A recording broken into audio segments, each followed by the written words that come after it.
Yeah, I just had a comment about the very last thing you just said, about the walk casual. I guess anybody that knows me knows I relate this a lot to warfare, and that's one of the things that we often teach our soldiers is never walk casually. Walking casually is when you usually step on something that you didn't want to step on.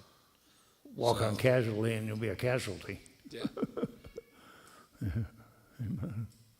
Yeah, IEDs and landmines have a way of making things fall apart, don't they?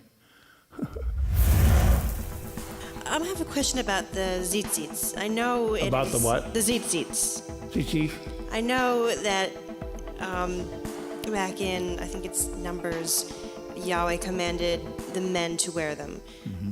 I want to know how that applies to women nowadays. I know that there are women who don't wear tzitzits, and I know that there are women who do. I personally do because I feel compelled to, that the Ruach has told me to do it. What do you think it's more a commandment for everybody nowadays, or still just a commandment for men and the women can just do it as they feel compelled to? Well, that's a very good question. Normally, in MTOI, the ladies don't wear tzitzits, although there are some who do. We're not going to condemn you or come up with a big knife and cut your tzitzits off, okay, or anything like that. But normally, the commandment, we believe, is for the men. But Rabbi, what was the famous rabbi whose wife wore the tzitzit? I can't think of his name now. But was it Shammai or someone? No, I don't know who it was. But anyhow, women have wore tzitzit, and there's no condemnation to them. But we just encourage the men to wear them. And again, we're not going to pound that down anyone's throat. But wearing tzitzit is a command. It's not a tradition. It is a command. And if you don't have tzitzit, they're available through MTOI. There's a lady here in the congregation who makes them very nice. I don't know if she's still making them right now, but she makes very nice tzitzit. So just let us know, and we can arrange for you to get at least one set of tzitzit. And but it is a command, and this is a command that's never been rescinded in any way. And don't let anyone tell you that if you have the Holy Spirit, you don't need tzitzit. That is absolutely not true. I think it's blasphemous. Okay, I just wanted to mention that with the seats, the way I view this is that if a woman is married and she's covered by her husband, she's already covered with the seats. Yeah. I think that a lot of women, this is just my thought, a lot of women want to wear seats do not accept the fact that they're covered by their husband. Right. And they want to be separate from their husband. They want to do their own thing. They want to decide what they're going to do with their life. But according to the Torah, it says two are one flesh. That's right. When you get married, you're already covered under your husband. Before you're married, you're covered under your father. So my personal view on that is just that I don't know why women would want to wear seats. Okay, yeah, that's a good point. And again, of course, that's your opinion. But let's just suffice it to say that if a woman chooses to wear tzitzit, she's not sinning. I don't mean to start a long debate by any means, but Oh, it please just, don't. I had the thought, the thought occurred to me, from my own personal story. What if your husband is an unbeliever? The what? What if your husband is an unbeliever? Oh, well, yeah, that's the situation. That's one of those things that you have to go to the rabbi for a judgment for. But again, if the women do or do not wear tzitzit. I think that's a judgment call. But we have several ladies whose husbands are not believers. We have several men whose wives are not believers, and that's always a difficult situation. But your covering, then, your covering is Rabbi Steve. He's your covering. Okay? He's the one that you could go to for advice and to answer your questions.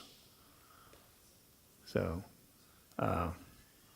it says, if you're content to dwell with your husband, then dwell with him. It doesn't say he has to be a believer.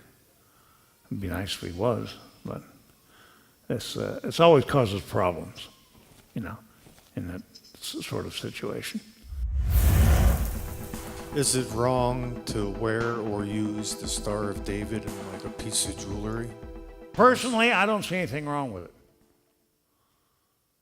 When people get all excited, they say, it's the Star of Cchief, but they can't tell you what the Star of Cchief was. The Star of David is two triangles. In Paleo-Hebrew, the letter D is a triangle. There's one pointing up, one pointing down. And a tradition says that David had that painted on his shields, the shields of his warriors. And there's a lot of other meanings to the Magen David. But I don't think it's pagan. But if you feel it's pagan, don't wear it. But don't go around telling everybody else that they're going to burn in the lake of fire because they have one. Okay? Just mind your own business and do what you feel is right in that regard with the Star of David. Bonnie Gethens says that this very much reminds me of it's Ecclesiastes 12:11-13, which says the words of the wise are like gourds, and as nails have been driven by masters of collections, they were given by one shepherd. And besides these, my son, be warned, the making of many books has no end, and the study of the wearying of the flesh. Yeah, much study is a weariness of the flesh. It really is. You can overdo it. This is why I read Yeshayahu, here a little, there a little, command upon command, line upon line. And but study is work. There's no question about it. But it's work that pays great dividends. And it can wear you out. Sometimes you just have to close the Bible and listen to some nice music, or maybe get depressed by watching the 6 o'clock news or something like that. Okay, from Lola, she says, how can I help my 23-year-old son to obey Yah? He participates in the service, but it's only because I pressure him, and I'm afraid for him. What do I do? Well, first of all, you should never pressure him. We have 24-year-old twins. One of them was back here a while ago. I don't know where it went. Ariel and Ethan. It was Ariel that was back here. Ethan is no longer observing any Torah. He's working on the Shabbat. He experimented with violating the clean food laws until he got sick and threw up.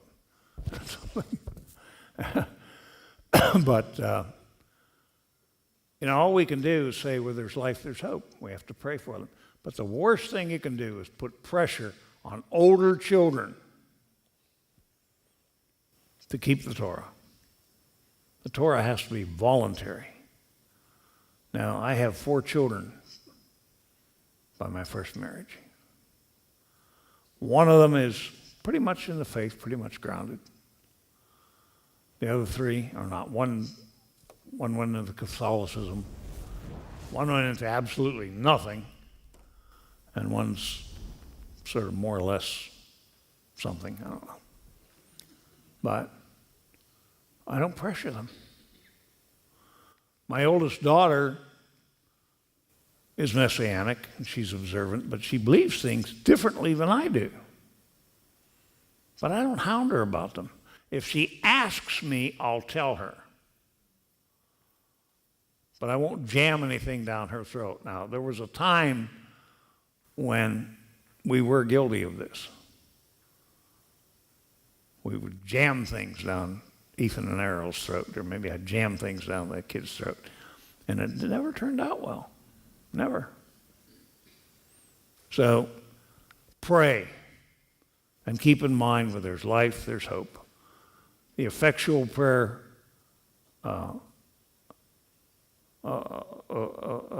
the fervent prayer of a sincere man, righteous man, avails much. So make your prayers fervent, and they'll be effectual.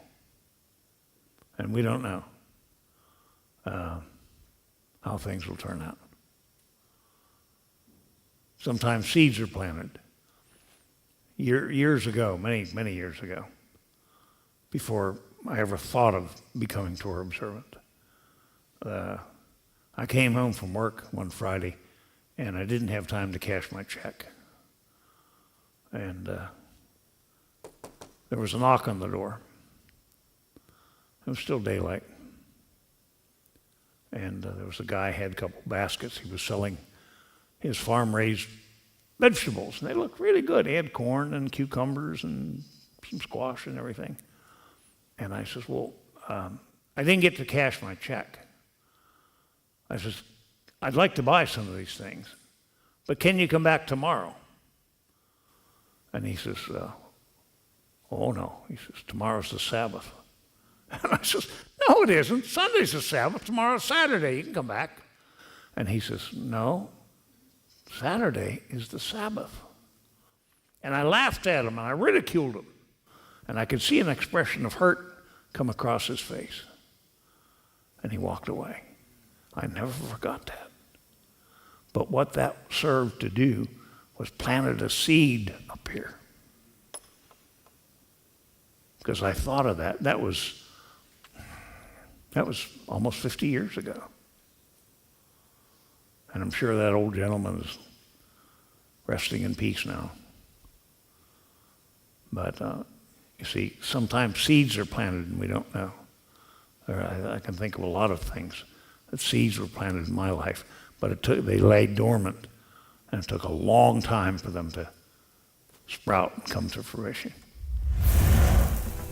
As far as like the unity, and I think I've heard Rabbi talk about this before, that nobody's ever encouraged or expected to give up on what they believe they should be doing, like especially here with the head coverings and with other things, as long as we're not pressuring other people or bringing people to the back of the room to cause division, that the gray area type stuff, as long as we can all agree that it's not a command or that it's not necessarily scriptural or even like a different